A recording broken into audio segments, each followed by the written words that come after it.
வைகோ தாவேகாவுக்கு தாவிடுவாரோ? மதிமுக தாவேகாவோட கூட்டணி அமைக்குமோ அமைச்சிருங்கிற மாதிரி நல்லா தெளிவா தெரியுது. ஆனா இதை எந்த அளவுக்கு விஜய் ஏத்துக்குவாரு, ஏன் ஏத்துக்க மாட்டாருன்னு கேக்குறீங்களா? மதிமுகனா என்ன ஒரு கட்சி இருக்கா அப்படின்னு உங்களோட நிறைய பேர் கேக்குறீங்க. மதிமுகவை அவ்வளவு குறைவாக மதிப்பிட்டு விடாதீர்கள். அங்கு துரை வைகோ இருக்கிறார். அவர் கட்சியை மேம்படுத்த நினைக்கிறார். அதெல்லாம் சரி. செயற்குழு பொதுக்குழு கூட்டம் நடத்தினாங்களே, 2 எம்எல்ஏ ஜெயிச்சாங்கல்ல, அதுல ஒரு எம்எல்ஏ சீர்காழிக்காரர்.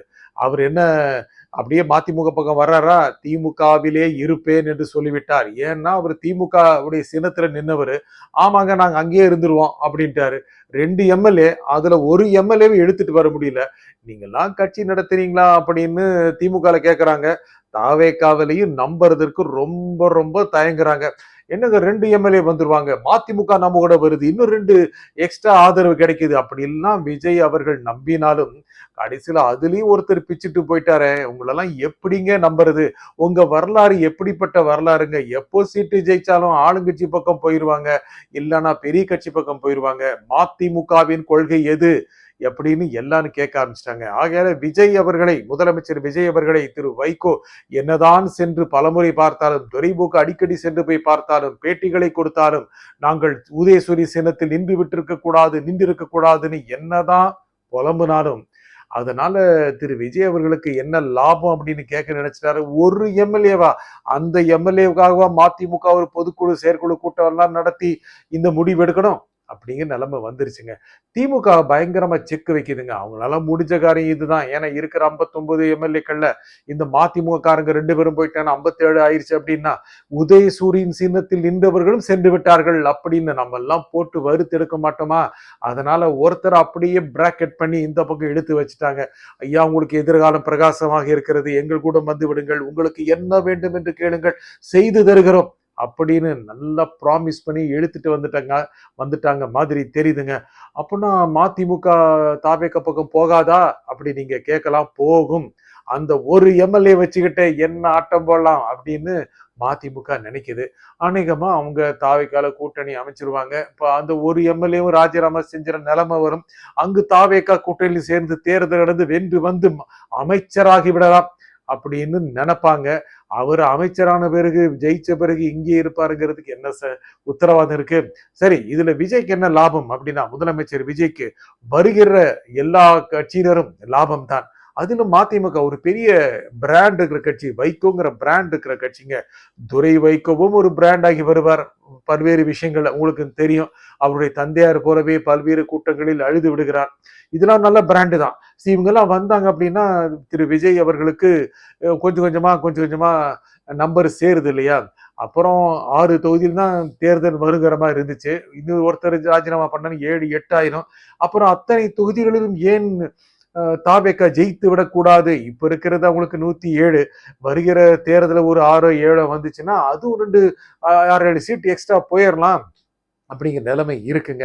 ஏன்னா அதிமுக ஜெயிச்ச தொகுதிகள் தான் முக்கியமாக இப்போ இருக்கிற 6 தொகுதிகள்ல ஒரு தொகுதி திருச்சி கிழக்கு. அதுல 5 அதிமுக. ஆனா அதிமுக மறுபடியும் ஜெயிக்குமாங்கிறது மிகப்பெரிய சந்தேகம் அல்லவா? இந்த மாதிரி நிலைமை இருக்கும்போது மதிமுக வந்தால் என்ன ஆகும் அப்படிங்கிற நிலைமை இருக்குல்லவா? அப்படி வந்ததுன்னா ஒரு பலம் தான். ஆனா நடுல இன்னொருத்தர் வர்றாருங்கிற செய்தி அடிபட்டுக்கிட்டே இருக்கு ஒரு மாசமா.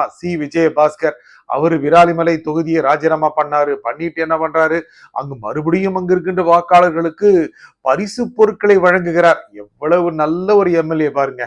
பரிசு பொருட்களை வழங்குகிறார். அவர் எப்படியாவது திரு விஜய் முன்னிலையில் தான் தாவேக்காவில் சேர்வேன் என்று அடம் பிடிக்கிறார். ஆனா அதற்கான வாய்ப்புகள் இப்போது இல்லைங்கிற மாதிரி தெரியுது. அங்கு தாவேக்காவுடைய மாவட்ட செயலாளர் இருக்காருங்க, பர்வேஸ் இருக்கிறாரு, அமைச்சராகவும் இருக்கிறாரு. அங்கு மறுபடியும் மற்றும் ஒருத்தர் வந்தார் அப்படின்னா எவ்வளவு சிக்கலா இருக்கும்ல. அதெல்லாம் பிரச்சனைக்கு ஏற்கனவே விஜயபாஸ்கர் மேல வழக்குகள் இருக்கு. குட்கா வழக்கு இருக்கு, இன்னும் பல வழக்குகள் இருக்கு. அதுல போய் அவரை சேர்த்துக்கிட்டா என்ன லாபம் கட்சிக்கு? ஒரு பெரிய அளவுக்கான பெரிய கை கிடைக்கும். அப்புறம் கட்சிக்கு நல்ல பேர் கிடைக்குமா? இதுல விஜய் மறு சிந்தனை தான் இருக்கார். வரட்டும், கண்ட்ரோல்ல வச்சுக்கலாம் அப்படின்னு விஜய் நினைக்கிற மாதிரி இருக்கு. இருந்தாலும் ஒரு கெட்ட பேர் இருக்கிறவரை கூப்பிட்டுட்டு இருக்கிறவரையும் சேர்த்து கெடுத்துருவாருங்க அப்படின்னு கட்சியில இருக்கிறவங்க சொல்றாங்க. ஆனா விஜய் பல வகையில சேர்ந்தவங்களும் வரலாம், வரட்டும், அவங்கள எல்லாம் வச்சு செய்யலாம், நம்ம கண்ட்ரோல்ல வச்சுக்கலாம், நமக்கு உதவுற மாதிரி மாத்திக்கலாம் அப்படின்னு நினைக்கிறாரு. ஏன்னா விஜய் ஒரு தனி மனிதனாக தனி முகம் மூலமாக அப்படிதான் ஜெயிச்சாரு. அவரை நம்பிதான் கட்சி ஜெயிச்சது. யாருன்னு வேட்பாளர் தெரியாம ஜெயிக்க வச்சிருக்காங்க. ஜெயிச்சவங்கள முக்காவாசி பேர், ஏன் 90% பேர், ஏன் 108 பேர், 108 சீட்டு, அது 2 சீட்டு திரு விஜய் ஜெயிச்சது. 107ன்னு வச்சுட்டோம்னா 106 மிச்சம் இருக்கிறவங்கள ஒரு 3-4 பேர் தவிர மற்ற எல்லாருமே தெரியாதவங்க தானே. சரி, விஜய் பாஸ்கர் வந்தா இருக்கட்டும், ஓரமா வச்சுக்குவோம், அவரை பயன்படுத்திக்குவோம் அப்படின்னு விஜய் நினைக்கிற மாதிரி இருக்கு. எதுக்குங்க அப்படின்னு நினைக்கிறாங்க. ஆனா இதுல திமுக முக்கியமான திருச்சி கிழக்குல எப்படியாவது திரு ஸ்டாலினை நிக்க வச்சிடும் அப்படின்னு கட்சிக்காரங்க நினைக்கிறாங்க. அவர்கிட்ட கேட்டா அப்புறம் முடிவு பண்ணலாம் அப்படின்னு சொல்லிட்டாரு. ஏன்னா அவரு கொஞ்சம் கஷ்டப்பட்டு தான் இருக்காருங்க. ரொம்ப அப்செட்டா இருக்கிறாரு, ரொம்ப ஸ்ட்ரெஸ்டா இருக்கிறாரு. அவர் பேச்சுல தெரியுது. என்னன்னா திரு விஜயுடைய அந்த சட்டப்பேரவையில பேசின பேச்சு, அவர் காமிச்ச அந்த செய்கை, இதெல்லாம் திமுக காரங்க ரொம்ப புண்படுத்தியிருக்கு திரு ஸ்டாலினையும். ஏதாவது ஒரு தொகுதியில ஜெயிச்சு உள்ள போயிடுறது அப்படிங்கிற ஆசை அவருக்கும் இருக்கு. அந்த மாதிரி இருந்தா நல்லா இருக்கும்னு நினைக்கிறாரு, கட்சிக்காரங்க நினைக்கிறாங்க. ஆனா கள நிலவரம் அப்படி இல்லைங்க. கள நிலவரம் இப்போதைக்கு தாவேகாவுக்கு ஆதரவாகத்தான் இருக்கிறது. ஏற்கனவே தேர்தலுக்கு முன்னால இப்ப ஆளுங்கட்சியா இருக்கு. இதுல இப்ப யாரு நின்னாலும் எதிர்த்து நின்று ஜெயிப்பது மிக கடினம். ஒரு வேளை தாவேகாவே விட்டு கொடுத்தால் தான் சரி, திரு ஸ்டாலின் நிக்கிறாரு, நம்ம கொஞ்சம் ஒதுங்கி நிப்போம் நினைச்சாதான் வெற்றி சாத்தியம்ங்க. அதெல்லாம் ரொம்ப கஷ்டமான விஷயம் தான், அது தெரியும். கட்சிக்குள்ள ரொம்ப குழப்பம் இருக்கு, திமுக ரொம்ப குழப்பம் இருக்கு. திமுக என்ன செய்யறது, எப்படி தாவேகாவை எதிர்கொள்றது அப்படிங்கிறது இருக்கு. ஏன்னா வாரத்துக்கு 2 பேர் போய் சேர்றாங்க. இப்ப சனிக்கிழமை வேற, நம்ம வெள்ளிக்கிழமை ரெக்கார்ட் பண்ணிட்டு இருக்கோம். சனிக்கிழமை வந்தாவே அதிமுக திமுக காரங்களுக்கு பயங்கரமா இருக்கு. கேட் கிராஷ் நடக்குது. பனையூர்ல போய் அப்படி கூட்டம் கூட்டமா போய் சேர்றாங்க. அப்படி இருக்கும்போது எப்படி கட்சிக்காரங்க தக்க வச்சுக்கிறதுங்கிறதுல ரொம்ப முக்கியமான கவலைகள் இருக்கு. அதிமுக உங்களுக்கு தெரியும், சமீபத்துல திரு வேலுமணிக்கெல்லாம் ஒரு பொறுப்பு போட்டு கொடுத்துட்டாரு எடப்பாடி பழனிசாமி. ஆனா போட்டு கொடுத்து என்னங்க பிரச்சனம், கட்சி மேல போகுமா வளருமாங்கிறது இருக்கல்லவா. அவங்க திமுக தாவறதா இருந்தாங்க, வேண்டாம் சொல்லி வச்சுக்கிட்டாரு. தாவேகாவுக்கும் போவதற்கான வாய்ப்புகள் அதிகம் இருக்கு அப்படின்னு பனையோரு செய்திகள் சொல்லுது. விஜய் ஒரு ஜாலியான ஒரு அரசியல் தான் செஞ்சுட்டு இருக்காரு. ரொம்ப சீரியஸா இருக்கிறாரு. ஏவா வேலுவுடைய வீடுகள்ல அவருடைய அலுவலகங்கள்ல நடவடிக்கை எடுத்தது அல்லவா, அந்த நடவடிக்கை எல்லாம் வேறு இடங்களில் சேர்ந்து பாயுங்கிற மாதிரி செய்திகள் வருதுங்க. ஒவ்வொருத்தரா குறி வச்சு தாக்குவாங்கிற மாதிரி தெரியுது. அதுல அடுத்து யாரு சிக்குவாங்க அப்படின்னு திமுகக்குள்ளேயே ரொம்ப பெரிய குழப்பமா இருக்கு. நீயா நானான்னு பேசிக்கிறாங்களா, அடுத்து நீங்க தான் அப்படின்னு. அப்படி வந்த புகழ் ஏறும் அல்லவா. ஐயா, நீங்க மற்ற கட்சிக்காரங்களை சேர்த்துக்கங்க, இல்ல அவங்க நடவடிக்கை எடுத்தா எடுத்துக்குங்க.